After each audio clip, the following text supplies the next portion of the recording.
Terima kasih Anda masih bersama kami di Laporan Pemilu.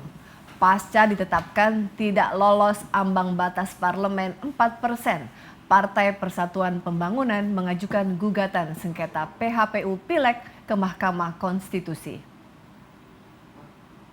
Masih semangat.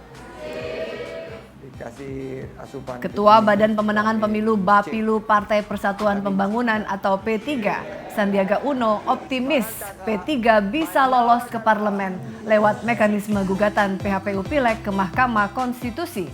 Meski menunggu putusan menurut Sandiaga, dari data internal, P3 mencapai ambang batas parlemen 4% dan lolos ke Senayan.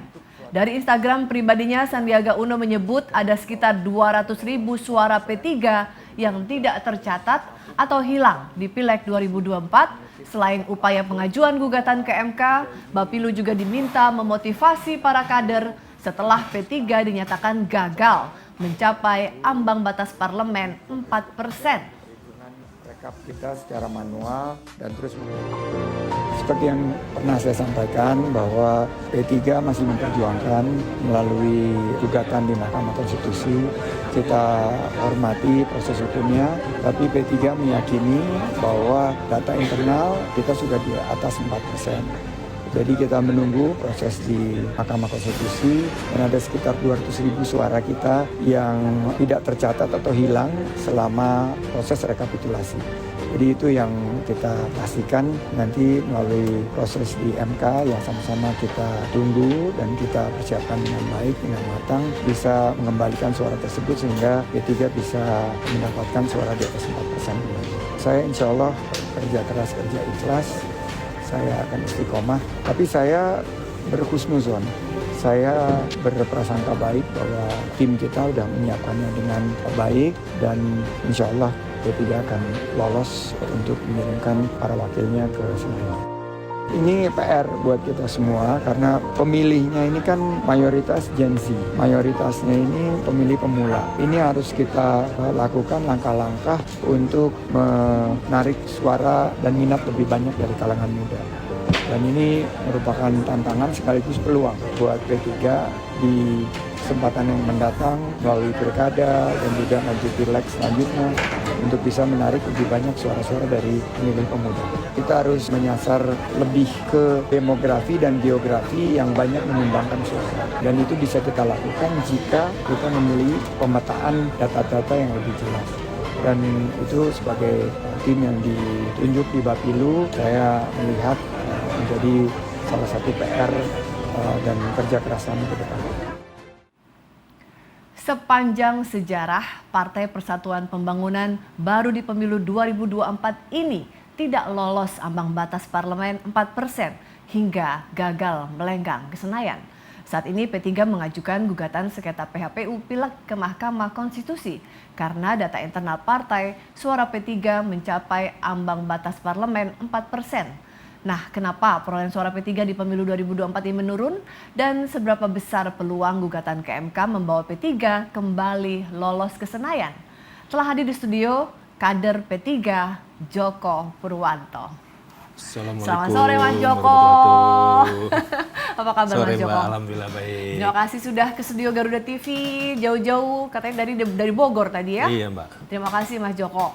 Nah Mas Joko, ini selain bahwa salah satu yang headline lah, kabar bahwa P3 ini gagal ke Senayan karena tidak memenuhi ambang batas 4% tersebut. Nah, iya MK sudah diajukan ke MK oleh para pengurus P3 gitu ya. Tadi juga Sandiaga Uno sebagai Bapilu juga sudah mengatakan sudah mengajukan gugatan ke MK dan optimis bahwa suara P3 sebetulnya lebih kok mencapai 4% lebih gitu dan bisa lolos ke Senayan. Nah gimana Mas Joko? Juga sama, seoptimis yang sama dengan tadi yang sudah disampaikan? Ya dalam sebuah kehidupan optimis itu penting Mbak. Tapi kadangkala kita juga harus realistis terhadap sisi mana kemudian apa yang sedang kita perjuangkan atau kita ikhtiarkan ini. Saya tidak ingin mengecilkan daripada harapan kami selaku Partai Persatuan Pembangunan di mana masih memiliki hak untuk bisa memperjuangkan keyakinannya yang mana kemudian bisa sesuai dengan pikiran ataupun harapan bahwa kita bisa lolos parliamentary threshold. Atau perhitungan angka yang dianggap atau diduga itu hilang, itu bisa dikembalikan. Oleh karenanya kita bisa menjadi partai politik yang tetap bisa mengirimkan para kader-kadernya di parlemen sana. Tapi saya juga punya pengalaman di 2019. Baik. Tidak mudah proses di dalam Gugatan. MK itu, gugatan. Sudah pernah juga ya berarti P3 mengajukan gugatan ke MK? Mungkin 2019. fenomena di pemilu kali ini ya baru partai politik P3 Oke. pertama kali yang menggugat. Baru partai pertama ya? Partai pertama Baru yang ini menggugat, ya? iya. Karena biasanya calon, calegnya, Yes, paslonnya gitu benar. ya. Dan ini baru pertama kali, oke. Ya. Oleh karenanya yang kemudian kita bisa sampaikan adalah keyakinan-keyakinan ini kan nanti harus dibuktikan dengan alat bukti dan kesaksian. Baik. Ya, karena itu akan diuji bersama di dalam oleh hakim-hakim MK. Problem yang kemudian tidak mudah adalah apakah P3 itu memang memiliki saksi-saksi yang kuat di lapangan. Di lapangan. Sehingga kondisi pada saat kemudian adanya dugaan, adanya sebuah fenomena kecurangan, Ya. itu saksi itu menolak untuk menandatangani hasil rekapitulasi. Nah, membuktikannya mudah. Kalau kemudian ternyata tidak ada itu, Baik. ya tidak mudah juga. Baik. Kemudian kita perjuangan di MK. Tapi saya tidak ingin bicara berlebihan. Apapun ceritanya, Partai Persatuan Pembangunan adalah partai yang saya sayangi. Baik. Dan saya tetap bisa berdoa bahwa insya Allah Partai P3 dengan ikhtiarnya yang terakhir di MK ini bisa memperoleh apa yang diharapkan. Baik. Begitu, Mbak. Tadi kan P3 ketika sudah ke MK kan otomatis sebagai pemohon sudah punya bukti kan. Tadi juga Pak Sandiaga mengatakan bahwa ada 200.000 lebih yang data suara pemilih P3 yang tidak masuk data KPU gitu ya. Dan artinya memang bisa mempunyai bukti bahwa dan yakin bisa masuk ke Senayan.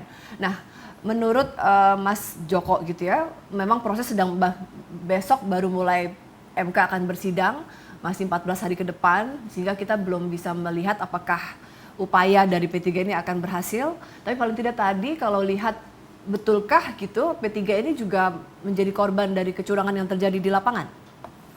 Saya tidak ingin terlalu tergesa-gesa, Baik. ya, karena itu sebagai sebuah sebuah spekulasi yang mungkin tidak mendasar.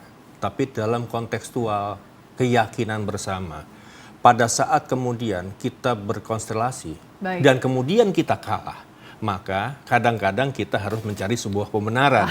Di antaranya Ya. mungkin ada kecurangan, kira-kira Kecurangan. begitu. Jadi sah-sah saja. Ya. Oleh karenanya, tuntutan yang ada saat ini adalah bagaimana kita bisa membuktikan secara benar Baik. terhadap dugaan-dugaan adanya kecurangan tadi. Dan apakah itu mudah? Ya walau alam. Baik. Tapi keyakinan penting buat kita semua. Baik. Kira-kira begitu, Mbak. Nah, Mas Joko, ini kan 50 tahun loh, P3 itu selalu ada. Bahkan saat Orde Baru pun P3 sudah ada. Ya. Kan ada banyak juga partai-partai baru yang berhasil dan sukses di parlemen ya. Nah, artinya kan ini kan memang ya sejarah buruk lah ya buat P3 gitu ya. Partai besar, partai tua gitu, partai lama. Tapi ternyata tidak cukup sukses gitu meraih tadi misalnya kita udah tahu juga bahwa apakah memang pemilih-pemilih P3 tidak bertambah atau tidak berhasil regenerasinya, atau pemilihnya sudah justru pemilih yang sebelumnya loyal atau pindah ke partai lain, seperti apa menurut Mas Joko? Ya, ini yang sebenarnya pada saat saya masih menjadi pengurus DPP P3, situasi ketidakberhasilan saya di 2019 Ketidakberhasilan saya sebagai Ya. pengurus mengakui. harusnya itu menjadi Mas Joko. sebuah pembelajaran yang luar Baik, biasa. baik. Kenapa? Karena awalnya tidak ada satupun yang percaya dengan data yang saya miliki, karena semuanya bicara dengan tanpa dasar. Saya Sementara Mas selalu, Joko sudah mengetahui ada. saya selalu berusaha bicara dengan data. Baik, baik. Oleh karenanya, fenomena yang timbul adalah contoh di dapil saya yang sangat krusial. Waktu itu Dapil apa? Cianjur, Kota Bogor. Cianjur, Kota Bogor. Kehidupan di Cianjur 80% lebih itu adalah pesantren, Mbak. Ya, Sehingga tidak heran kalau TPS-nya itu ada di depan pesantren. baik. Bayangkan di 2014 waktu saya pemilu dengan Baik. suara yang saya peroleh sehingga kemudian bisa mengirim saya ke DPR, DPR, sana, ya. itu yang memilih partai P3 minimal ada 20. Ya, Minimal. paling kecil ya minimal ada 20. Baik. Ya, kalau kemudian digabung dengan yang di Kota Bogor, saya bikin average kira-kira sekitar 13 sampai 14 Baik. yang hanya milih P3. Baik. Oleh karenanya, tidak heran kalau di Cianjur itu pemilihnya 20. Tapi di 2019 yang nyoblos partainya saja Baik. itu tidak lebih dari 2. Justru jauh menurun. Ya, jadi kalau saya boleh mengatakan secara ekstrim, orang Islamnya sendiri nggak tertarik dengan lambang Ka'bah. Nah, ini kan persoalan. Kira-kira seperti itu. Letaknya pada logo, pada lambang menurut Pak Joko. Ya, lambang ini kan adalah hasil istiqoroh daripada pendahulu-pendahulu kami. Simbol ya, simbol partai. Apalagi ini adalah rumah besar, ini adalah kiblat kami dan segala macamnya. Oleh karenanya yang saya ingin sampaikan adalah lambang ini akan menjadi sakral buat umat Islam. Baik. Dan tidak terlalu mudah orang akan mempermainkan lambang Ka'bah ini. Baik. Contoh, saya ketua umum Angkatan Muda Ka'bah. Tidak mudah saya pakai jaket lambang Ka'bah. Iya. Ya, saya nongkrong di pinggir jalan apalagi ketemu yang agak sedikit aneh-aneh. Pasti, wih, ngapain ini? Kecuali lambang Ka'bahnya bukan lambang Ka'bah. Betul. Nah, ini menurut saya yang kemudian tadi saya sampaikan, pada saat pemilihan itu kenapa? Baik. Ya, masyarakat ini kemudian menjadi alergi. Ada yang salah kan? Nah, iya. Kira-kira begitu. Ada Jadi yang ini salah. loh yang harus rasional. Baik, Mas Joko, ini saya masih mau bertanya nih, banyak sekali pertanyaan saya untuk Mas Joko, terutama tadi terkait lambang Ka'bah ini ya. Tapi Mas Joko jangan jawab dulu, kita harus break sebentar. Siap. Pemirsa, dialog saya bersama Joko Purwanto, kader P3 akan kami lanjutkan setelah jeda, tetaplah di Laporan Pemilu.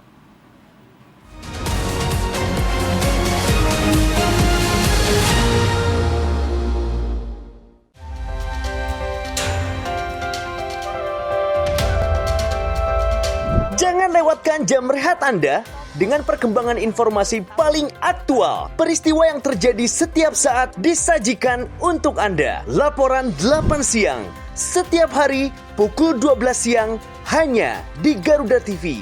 Kita sudah jelas ya bahwa TNI aktif tidak boleh berpolitik praktis.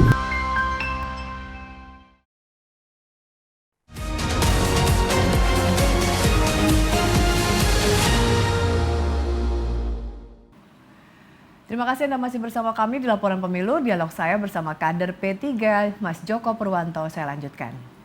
Mas Joko, tadi Mas Joko sudah bilang,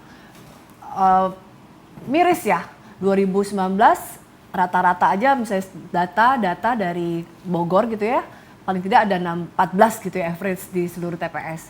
Lalu 2019 turun jadi 2, berarti sekarang turun lagi atau tidak ada? Ya karena saya tidak ikut pileg ini. Oke, ya. ini Pak Joko ini kader P3 yang berhasil sukses ke Senayan dari Cianjur dan Kota Bogor ya. ya. Oke. Tapi Oke. 2019 ini ya Paling itu bisa mewakili bagaimana tren menurunnya pemilih kepada P3 kan. kira-kira seperti itu. Nah tadi Mas Joko menyebut soal lambang Ka'bah. Ka'bah itu kan buat Muslim itu semacam, ini kan rukun Islam kelima ya. Iya. Bahwa setiap Muslim sebelum, ya artinya ukuran keberhasilan, keimanan dan rukun yang harus mereka penuhi adalah ya tadi menuju Ka'bah gitu ya. Nah kenapa tadi Mas Joko bilang apakah logo Ka'bah ini terasa tidak menarik lagi? Kenapa Mas?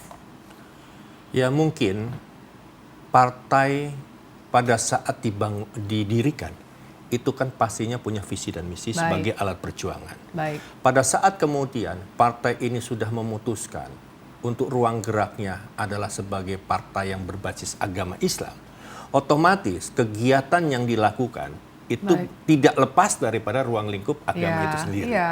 Kan kira-kira begitu. Nah, pada saat kemudian masyarakat tidak melihat adanya sebuah perjuangan yang dilakukan oleh kader-kader partai P3 yang notabene akhirnya bisa menjadi sesuatu yang kontradiksi. Baik. Ya, harapan dan kenyataannya itu tidak cocok. Baik. Di sisi lain kemudian banyak pembuktian kader-kader P3 yang Pindah. terjerat kepada persoalan hukum. Oke, Ya, itu juga itu juga kemudian menurunkan. cukup mereduksi daripada besarnya keberadaan partai P3. Nah, ini menurut saya yang harus dievaluasi. Baik. Termasuk yang Mas Joko kan sudah selain ada P3, dulu kan Partai Islam kan misalnya satu-satunya P3 ya. Lalu kemudian ada PKS sekarang, ada PKB, ada Partai Bulan Bintang, ada Partai Umat dan lain. Apakah adanya partai-partai Islam juga yang ya artinya memang basisnya adalah Islam gitu ya, keagamaan Islam gitu juga termasuk akhirnya mereduksi suara P3 ke partai-partai Islam tadi juga? Partai di luar P3 itu ideologinya mungkin Islam.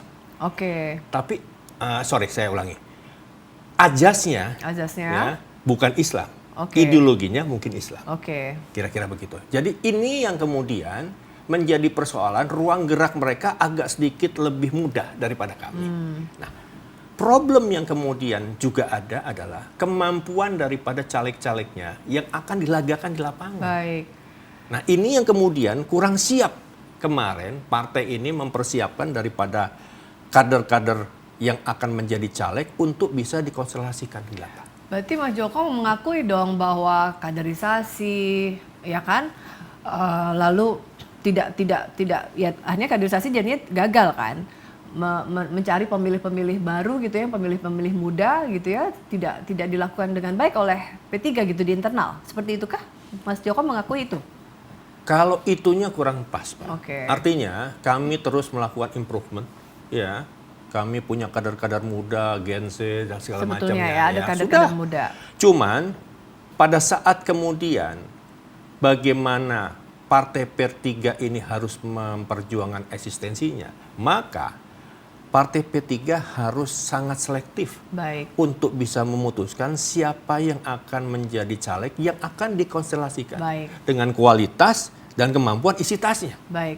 Nah, Mas Joko, artinya Mas Joko mau bilang juga bahwa gitu ya, di dalam internal sendiri tidak solidkah, tidak kompak atau sudah pecah seperti itu?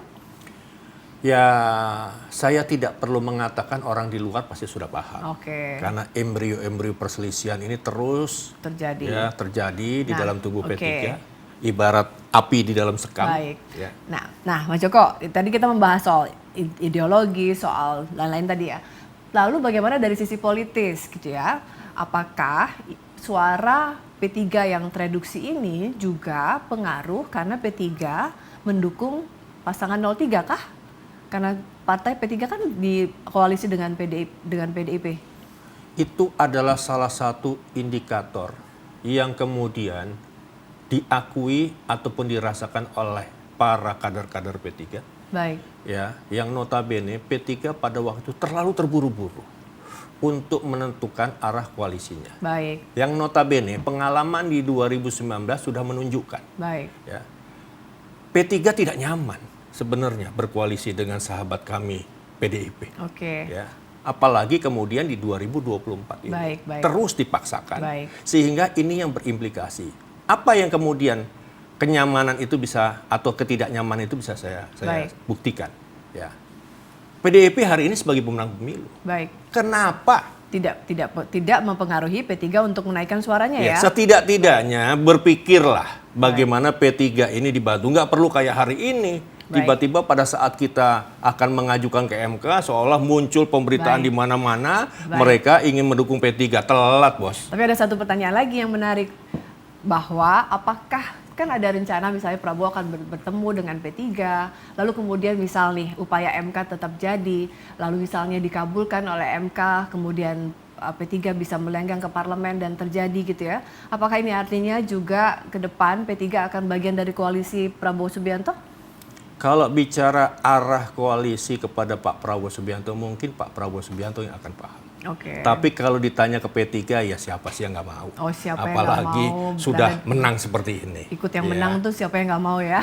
Bahwa kemudian ada Pak Prabowo berencana bersilaturahmi ke Partai Dengan P3, P3, saya kenal betul Pak Prabowo Subianto. Memang merangkul seperti beliau itu. akan sangat merangkul, apalagi di hari baik, bulan baik seperti ini, pastinya beliau juga ingin silaturahmi, menunjukkan rasa simpatik, menunjukkan rasa empati kepada sahabatnya yang hampir 2 pemilu kemarin mendukung beliau tanpa syarat. baik. Ini menurut saya sebuah atensi-atensi yang jangan diputar-balikan karena Pak Prabowo mau datang seolah ingin menarik P3 ya pinter-pinter aja lah nanti. Baik, karena sebetulnya juga tadinya juga mendukung ada bagian dari Jokowinya dan Prabowo seperti itu ya. Ya. Baik. Mas Joko Purwanto, kader P3, terima kasih sudah hadir di studio berdialog Sama-sama, bersama Mbak. kami di Laporan Pemilu. Selamat sore. Selamat sore.